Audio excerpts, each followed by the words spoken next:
Okay, everybody, welcome back to the palm room. It's Wednesday night.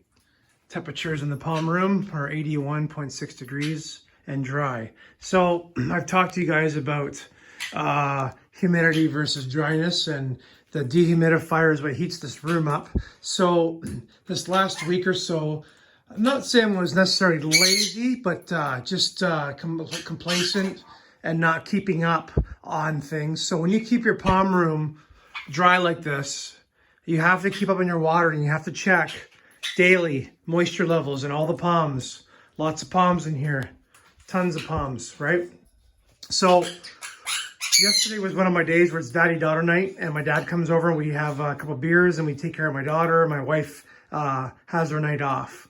So Tuesday nights, nothing gets touched in this room. Well, in 2 days, this beautiful Christmas palm, three Adonidia Merrillii, which have been growing. See new spears coming up in each one. I don't know if you can see correctly here. Another spear right there. So doing so well, but all of a sudden in 2 days, the oldest frond, or one of the oldest fronds from this one, and this guy here, and this guy there. So one frond on each palm is like drying up. Look at that. And it shocked the heck out of me. It pissed me off. And lo and behold, I go and check my soil because coco coir and all the perlite. There's tons of perlite. So lo and behold, this soil was like drier than a popcorn fart.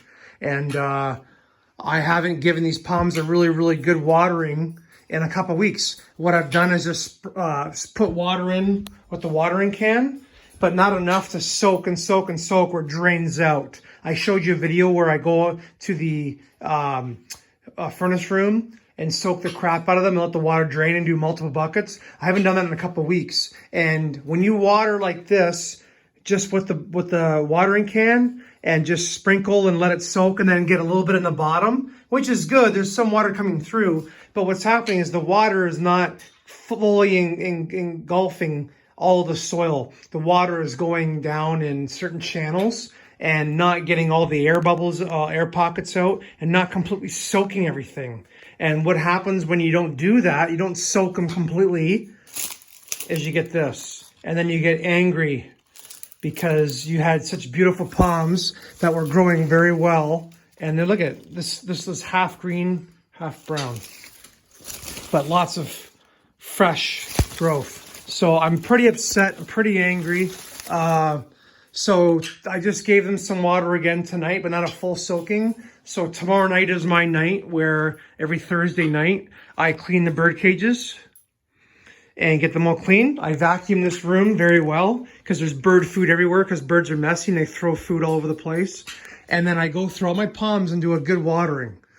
I just need to keep up on that. So I will do an update on how these things recover. Not too happy because, so here's the other thing, okay? These are crown shafted palms. So each leaf, each frond has a crown that's all part of the whole trunk. So when they die, part of the trunk dies. So usually the oldest frond dies first, and the outside of this crown will dry up and fall off, and inside will be new growth. So if too many fronds die, as you can see here, watch, if I pull this away, see how there's a fresh crown there?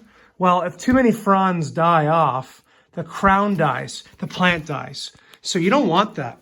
So I made the same mistake with this Bismarck about a month ago. It got too dry as well because I've been keeping this room dry. So it's funny. Normally I've lost palm trees to too much water and too cold of conditions and root rot. Now I'm having an issue with too dry. And it's not because it's too dry. Yes, it is too dry. I'm just not keeping up my watering. So I will remove a gallon of water a day out of this dehumidifier. Well, then you have to think, I put in that bucket as well. You have to think you have to add a gallon of water in total to all the plants in this room because they're all transpiring and the soil's drying. So you have to literally keep, it's a lot of work, but with all the heat that I have in here, I'm getting a lot of growth. So that's the other problem. Everything's, these Christmas palms are growing so fast that you have to water them quite a bit. Like, I don't know, when I'm in the Caribbean, they water their palms daily. even though it's humid and hot. And I'm not watering daily. Sometimes I do, but not all the time. So that's my little rant. I'm kind of bummed about this, but it's a lesson learned. So I'm going to water. I watered again today. I'm going to water again tomorrow. Keep the soil moist. Maybe if I have to do daily sprinkles, I'll show you. Okay, Cowie. If I have to do this, I know that's a bad example because I'm on the camera, but if I have to go around and keep that soil moist every day, then I will, if that's what's going to stop this from happening again. But that's the Christmas palm corner. There's 6 of them in total, 2 7-gallon containers. So anyway, I'm going to finish my rambling. And so that's an example of not watering enough, too hot, too dry. 81 degrees Fahrenheit, 36% humidity. And I will do an update, and we'll see how these guys come back. Hopefully they do, because I've had bad luck with Christmas palms in the past with too much water, too cold. Now I have too hot, too dry. So anyway, you guys have a great night. I'm going to go back to my beer and talk to you soon. See you, bye.